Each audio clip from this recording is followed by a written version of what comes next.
After a massive search, police in India have arrested a college teacher in connection with a wedding bomb that killed a newly married man and injured his wife. Sudik Biswas reports on how the investigation into a killing which shocked India took an unexpected turn. The letter arrived in a stamped envelope on a hot summer morning in early April. The sender had printed important letter on a piece of paper and addressed it to the police chief of Balangir, a rural district in Orissa state, studded with temples and farms. It was an anonymous and rather strangely written letter containing 130 words, printed in English on white foolscap. Sumya Sekhar Sahu, a 26-year-old software engineer, had been killed and his 22-year-old wife Rima seriously injured when he opened a parcel addressed to him 5 days after their marriage in February. Sahu's 85-year-old great-aunt was also killed in the explosion at the family home in the sleepy town of Patnagar. The anonymous letter provided the first clue. Police said the parcel had been sent by someone called S.K. Sharma from Raipur,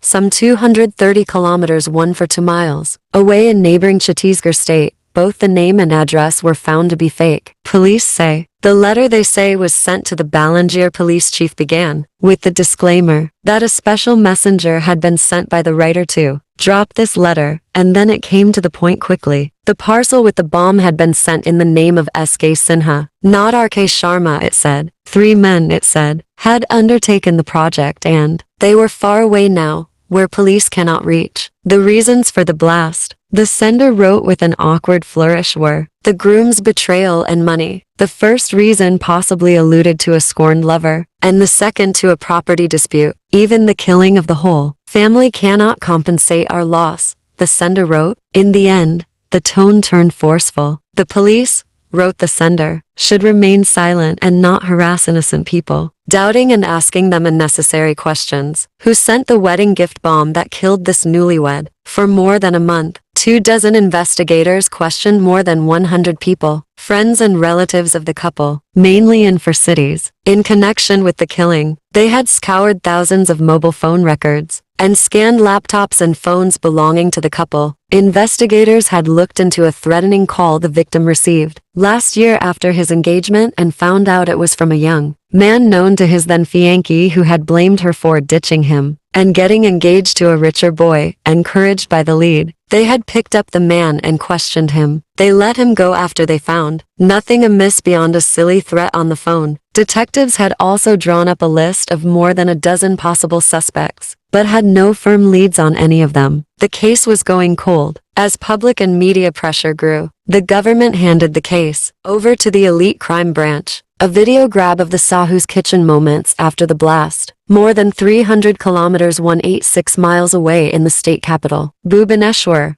Crime Branch Chief Arun Bothra received a scan of the letter on WhatsApp. Mr. Bothra, a 50-year-old journalist turned policeman, was taking over the investigation. I read the letter the whole day and night. I must have read it 100 times. It revealed a lot of things, he told me. It was clear that the sender knew more about the crime than we did. By writing that it was being sent by a messenger, he wanted to tell us that the crime was not the work of a local man. He wanted to tell us that the plot was executed by 3 people. He wanted to be taken seriously. So he was kind of blowing his fake cover by pointing out a mistake we had made, Mr. Bothra said. Mr. Bothra sought records of the case. He found that the police had bungled while deciphering the parcel booking receipt. The untidy and hurried scrawl of the sender's name did not appear to resemble S.K. Sharma. If you observe the writing closely, the name is more akin to S.K. Sinha or S.K. Singh. Look at the loop in the end. And the police, the media, the survivors all kept repeating the sender was S.K. Sharma. And since we knew he had used a fake name, we did not bother about it. The police read the recipient's fake name wrongly. I kind of instantly sensed the killer had himself sent the letter. How did he know that S.K. Sinha had sent the parcel? He had made a big mistake. The letter was the turning point in our investigation. Forensic scientists say they found a number of faint, unhelpful fingerprints on the letter. They sent the envelope to extract a genetic profile from the saliva the sender may have used on the glue seam,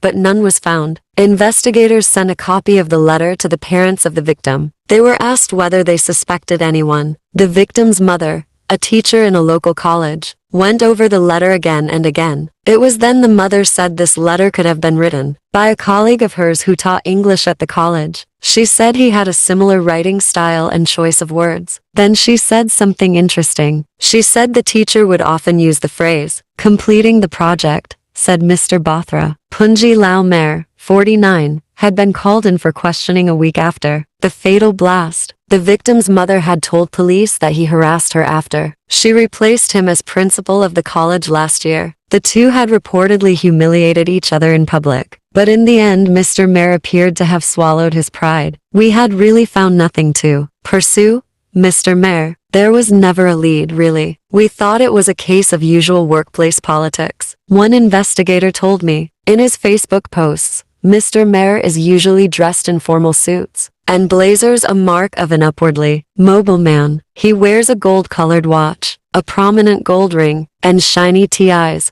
belts and shoes. In one picture, he sits astride a motorcycle, wearing an orange shirt and sunglasses. In other pictures, he is giving away medals at college functions, addressing an AIDS awareness meeting, attending a yoga conference. His personal information details say he joined the college in 1996, became the principal in 2014. He's less prolific on Twitter. There should be only one religion, the religion of humanity. He tweeted in February 2016. Mr. Mer was replaced by the victim's mother as the principal of the college. It was time to rethink the case and bring in Mr. Mer for questioning, Mr. Bothra told investigators. So they did. Mr. Mer is alleged to have told police that he was out on his evening walk when a man stopped him, gave him a letter and threatened to harm him if he didn't travel to Balangir town and deliver the letter. It was the most incredible story that we've heard from a suspect, says Mr. Bothra. More than 800 people attended the reception at Mr. Sahu's house. According to police,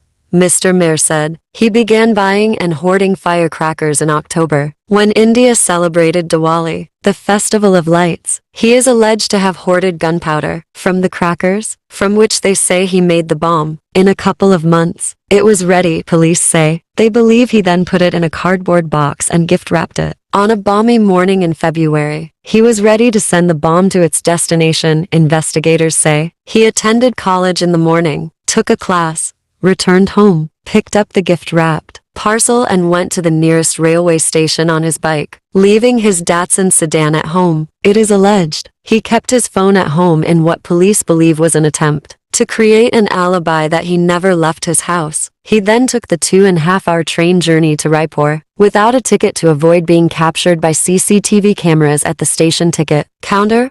Police say Mr. Mer was a regular fixture at community events. The police theory is that in Raipur, he took a cycle rickshaw and then a tuk-tuk to visit to courier services before deciding on one located in a basement. According to reports, at the first shop, a woman employee asked the rickshaw puller about the contents of the parcel. Mr. Mer is alleged to have panicked, walked into the shop, and took back the parcel. The police are seeking to retrieve CCTV footage from the shop after booking in the lethal parcel, with the contents given as gift articles, sweets. Police say Mr. Mer told them he took the evening train back and was in bed at home by midnight. In less than a week, the parcel then made a 650 kilometers journey on 3 buses and passed through 4 pairs of hands before reaching Patnagar on 20 February. 3 days later, the bomb exploded in the Sahu house. Mr. Mer attended the marriage and funeral of the victim. I was consumed by rage and hatred. I could not swallow the humiliation. Mr. Mer is alleged to have told the police last week. Mr. Mer is currently in police custody while the investigation continues and is yet to enter a plea. Thanks for watching this video. Don't forget to subscribe.